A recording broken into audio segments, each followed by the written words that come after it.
तो ये देख सकते हैं, ये वही अपराजिता के प्लांट हैं जो पूरी तरह से सूख चुके थे और किस प्रकार से मैं बचाई थी उसका वीडियो भी मैं शेयर की थी। अब इसमें अच्छी फ्लावरिंग भी हो रहे हैं और अच्छी मात्रा में हो रहे हैं। तो वेलकम फ्रेंड्स, आप सभी का स्वागत है मेरे चैनल पर। आज के इस वीडियो में हम बात कर रहे हैं अपराजिता प्लांट की केयर की।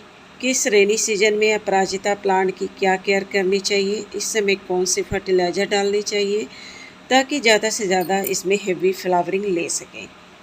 तो इस वीडियो के माध्यम से पूरी जानकारी देने की कोशिश करूँगी। तो चलिए जानते हैं।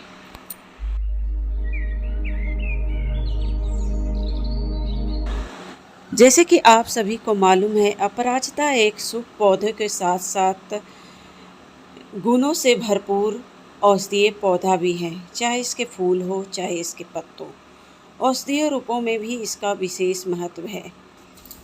इसके साथ ही साथ इसके फूलों का आध्यात्मिक दृष्टि से भी उतना ही महत्व है और इसके फूल 3 कलरों में अक्सर देखे जाते हैं, वाइट, ब्लू और पिंक। और ये ब्लू वाले जो देख रहे हैं इसे लोग कृष्ण कांता के नाम से जानते हैं और वाइट वाले फ्लावर उसे विष्णु कांता नाम दिए गए हैं। और इसमें भी आपको डबल और सिंगल दोनों पेटल में पाए जाते हैं। तो इस समय चल रहे हैं रेनी सीजन और रेनी सीजन के साथ ही साथ इसकी अच्छी ग्रोथ भी हो रही है और अच्छी मात्रा में फ्लावरिंग भी हो रही है। तो इस सीज़न में कुछ और बातें और कुछ फर्टिलाइज़र जो आपको इसमें डालते रहें तो आपको अच्छे रिजल्ट इसमें देख सकते हैं और अच्छी फ्लावरिंग ले सकते हैं। ये जो प्लांट देख रहे हैं ये पूरी तरह से सूख चुके थे, जिसका वीडियो भी आप लोगों के साथ शेयर की थी कि किस प्रकार से मैंने अपराजिता के प्लांट को बचाई। उसका वीडियो मेरे चैनल पर बने हुए हैं, आप चाहें तो देख सकते हैं। अभी आप देखिए कितनी अच्छी तरह से ग्रोथ कर रहे हैं और इसमें अच्छी मात्रा में फ्लावरिंग भी आने शुरू हो गए हैं। मैंने अपराजिता से कई पौधे सीड के माध्यम से भी ग्रो की हूँ और जिसे मैं अलग अलग पॉट में, ये देखिए कुछ और अपराजिता के प्लांट, ये वाइट वाले अपराजिता के प्लांट हैं जिसे मैं एक वेल की तरह ग्रो करने की कोशिश कर रही हूँ। इस पाइप पर मैं सोच रही हूँ कि पूरे अपराजिता के प्लांट को चढ़ा दूँ। और ये देखिए एक और अपराजिता के प्लांट जिसे इस साइड में यानी कि दोनों साइड में मैं इसे चढ़ाने की कोशिश कर रही हूँ और बिल्कुल पाइप पर दोनों साइड से मैं चढ़ा दूँगी या फिर इसे यू आकार की देने की कोशिश करूँगी जिससे इसकी खूबसूरती देखते ही बनेगी। तो इस समय अपराजिता के प्लांट में सबसे पहले आपको ध्यान देने हैं कि अपराजिता प्लांट में अगर फूल खिल रहे हैं तो उसे ज़्यादा से ज़्यादा फूल तोड़ लें, पूजा में चढ़ा लें, क्योंकि इस तरह से अगर आप फूल नहीं तोड़ते हैं तो इसके फूल पौधे में बीज बनाना शुरू कर देते हैं और ये सबसे बड़ा कारण है अपराजिता में फूल नहीं बनने का। अगर आप इसके सूखे फूलों को हटाते रहें तो इसमें अच्छी मात्रा में आप फ्लावरिंग भी देख सकते हैं। और इस बारिश के सीज़न में अपराजिता प्लांट पर ग्रोथ भी दुगनी तेज़ी से देखने को बनती है। तो इस समय जो भी बेल वाले पौधे आप ग्रो करना चाह रहे हैं तो उसके समय समय पर सॉफ्ट प्रूनिंग भी करते रहें ताकि बेल इधर उधर ना बिखरे, नहीं तो इसके बेल जहाँ तहाँ फैल के आपके पौधे के ऊपर चढ़ जाएंगे। तो एक नए शेप देते हुए रस्सी की सहायता से आप इसे बांध दें और समय समय पर इसकी सॉफ्ट प्रूनिंग भी करते रहें। अब हम बात करते हैं इस समय कौन से फर्टिलाइज़र आप डाल सकते हैं। फर्टिलाइज़र डालने के पहले आपको कुछ सावधानियां बरतने की आवश्यकता है। जितने भी आपके गमले हैं अपराजिता के प्लांट के, चाहे ज़मीन में चाहे गमले में, सबसे पहले मिट्टी उसकी सूखी होनी चाहिए। अगर बारिश हो रहे हैं तो उस समय फर्टिलाइज़र आप ना डालें। बारिश रुकी हुई है तो उसकी सॉइल की अच्छी तरह से गुड़ाई करके जितने भी खरपतवार हैं आप उससे हटा लें मिट्टी के चारों तरफ से, क्योंकि ये करना सबसे ज़्यादा ज़रूरी है ताकि ज़्यादा से ज़्यादा न्यूट्रिएंट्स प्लांट को मिल सके।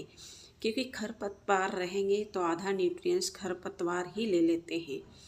इस समय हम 2-3 फर्टिलाइज़र यूज करेंगे। सबसे पहला जो देख रहे हैं ये है चॉक, जो एक कैल्शियम का रिच सोर्स है। यानी कि इस समय प्लांटों को कैल्शियम देना बहुत ही ज़रूरी है, क्योंकि अगर इसके जड़ मजबूत रहेंगे, कि अक्सर बारिश के सीज़न में ज़्यादा ओवर वाटरिंग के कारण इसके जड़ भी थोड़े से ढीले हो जाते हैं। तो इस समय कैल्शियम पौधों के लिए उतना ही ज़रूरी है।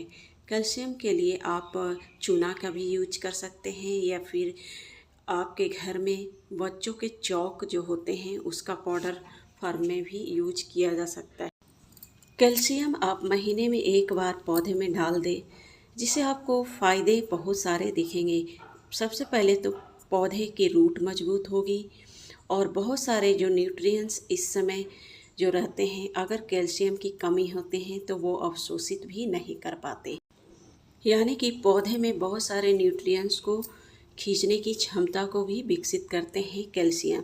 जिस तरह से हमारे शरीर के लिए कैल्शियम हड्डियों की मजबूती के लिए उतना ही ज़रूरी है, एक पूरे प्लांट की स्टेम डेवलप के लिए, स्टेम की मजबूती के लिए, जड़ की मजबूती के लिए उतना ही ज़रूरी है। तो महीने में आप एक बार चॉक का यूज कर सकते हैं, या फिर कैल्शियम चूना का भी यूज कर सकते हैं, या फिर बोन मील सबसे बेस्ट फर्टिलाइज़र है, कैल्शियम का रिच सोर्स है, उसका भी यूज किया जा सकता है। दूसरा जो फर्टिलाइज़र इसमें यूज की हूँ वो है वर्मी कंपोस्ट और नीम खली। दोनों ही फर्टिलाइज़र प्लांट में बहुत सारे कलियाँ और फूल बनाने में मदद करेंगे। और नीम खली जो इस समय बारिश के सीज़न में बहुत सारे पेस्ट इंसेक्ट अक्सर देखे जाते हैं, वो कोसों दूर रहेंगे प्लांट से। तो इस फर्टिलाइज़र का यूज 15 दिन में आप अपराजिता के प्लांट में कर सकते हैं, अच्छी मात्रा में फ्लावरिंग के लिए और अच्छी ग्रोथ के लिए। तो इस फर्टिलाइज़र का यूज उस प्लांट में भी कर सकते हैं जो ग्राउंड में लगे हुए हैं, लेकिन थोड़े से ग्राउंड में बड़े प्लांट होंगे तो आपको थोड़े से उसकी मात्रा भी बढ़ानी होगी।